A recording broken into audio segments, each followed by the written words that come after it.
This is Alex from Body Boat Blade, and we're here to talk about ferry angles.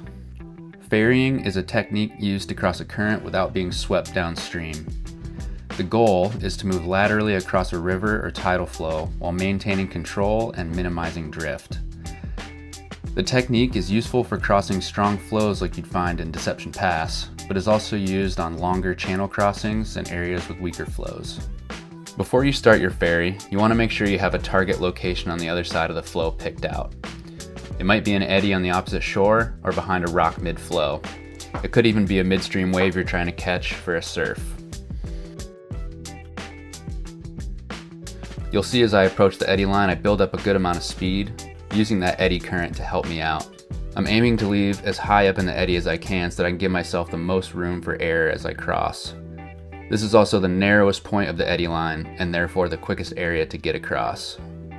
The things you want to think about when you're setting up your ferry are position, angle, vision, edge, and speed. Once you've got your ferry paved out, it's time to give it a go. There's always a degree of unpredictability, so you want to be prepared to react to whatever happens once you cross the eddy line. Just before my bow hits the eddy line, I tilt my boat downstream and take one final stroke on the downstream side of my boat. This helps avoid my bow being pulled downstream and puts my body in a balanced position where I can take additional strokes to keep my boat from being turned downstream, brace, or if I've gotten it all right, just glide towards my target.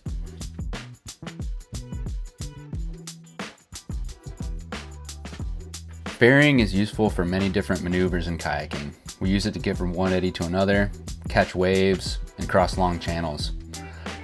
I hope you found this useful, and I hope to see you all on the water.